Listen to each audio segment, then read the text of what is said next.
El destronamiento o muerte del rey era una práctica habitual en la monarquía visigoda. De los 33 reyes visigodos, 15 fueron asesinados o destronados. Estas son sus historias. Se formó una conspiración liderada por sus hermanos Teodorico y Frederico, que eran contrarios a la política independiente del rey, ya que éste quería desvincularse del Imperio Romano. En esta conspiración también se hallaba el general romano Aecio, que fue quien planeó el asesinato. Turismundo murió estrangulado en el Palacio Real a manos de sus hermanos. Consumado el fratricidio, la nobleza nombró a su hermano Teodorico II como nuevo rey. Ante el ascenso de los francos en el norte del reino, Teodorico estableció conversaciones con el imperio para la firma de nuevos pactos. Esto no gustó a buena parte de los nobles visigodos y en especial a su hermano Eurico, que le asesinaría. A Gesaleico, su condición de bastardo, hijo de Alarico II, se le unía a la de usurpador, y eso era insoportable para muchos nobles, que además lo tachaban de cobarde y cruel. El ostrogodo Teodorico el Grande exigió el trono para su nieto Amalarico, enviando su ejército a Barcelona contra Gesaleico, que fue derrotado y huyó hacia África, donde solicitó la ayuda de los vándalos. Nuevamente fue derrotado en las cercanías del río Drucucio, siendo capturado y ejecutado por las tropas ostrogodas. Amalarico desconfiaba de los ostrogodos que le puso su abuelo Teodorico el Grande y lo sustituyó.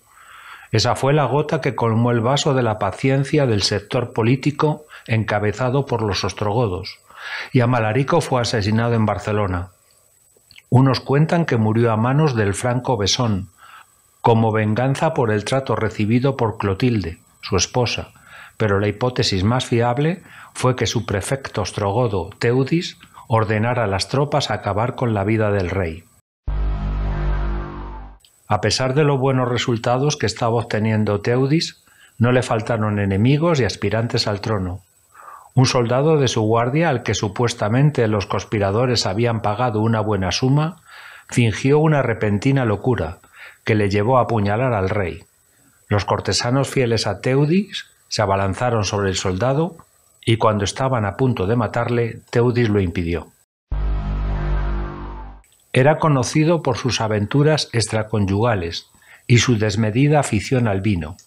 A finales del 549, el rey organizó un banquete en su palacio, siendo invitada la flor y nata de la ciudad.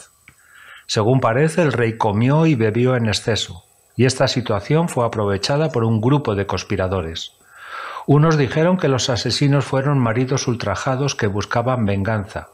Otros contaron que todo ocurrió gracias a la conjura de los nobles de la estirpe puramente visigoda, a cuya cabeza se encontraba Gila, pretendiente al trono y disconforme con la idea de mantener más tiempo a los ostrogodos en el poder. Los partidarios de Agila en la guerra civil mantenida con Atanagildo, viendo su causa perdida, optaron por lo que parecía más razonable, asesinar a su rey y ponerse a bien con Atanagildo. Agila fue muerto a cuchilladas.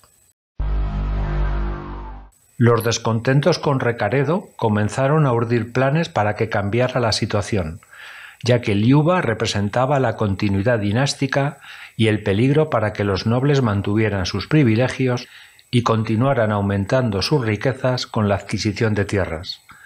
La conjura fue liderada por el conde Viterico, que apresó a Liuba en Toledo y ordenó que amputaran la mano derecha del rey. Con este gesto se quería evidenciar ante el pueblo que Liuba era un simple usurpador, llegado al trono mediante farsa y engaño. Al mes de estar apresada Liuba, fue ejecutado.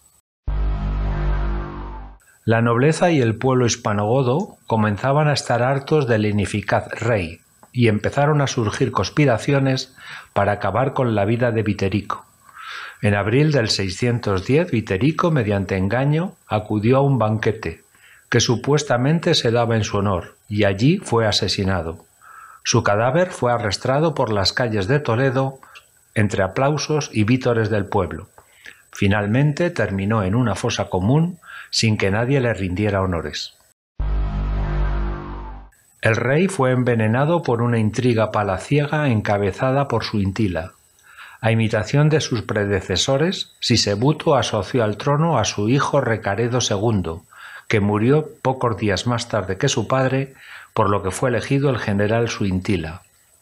La presunta implicación en la muerte de Sisebuto alejó a Suintila del trono, y los nobles más conservadores impusieron su criterio, fomentando la idea de que un niño era más moldeable que un militar. Por eso eligieron a Recaredo. Pero a los 2 meses moría en extrañas circunstancias. En ese momento Suintila hizo valer sus argumentos sin que nadie discutiera su elección como monarca. El duque Sisenando formó un ejército y salió con el rey franco Dagoberto, prometiéndole una corona y una bandeja de oro de 500 libras de peso que pertenecía al tesoro visigodo desde tiempos del rey Turismundo. Suintila no pudo hacer frente a este ejército rebelde porque eran pocos los guerreros que permanecían fieles a su causa, y huyó sin presentar combate.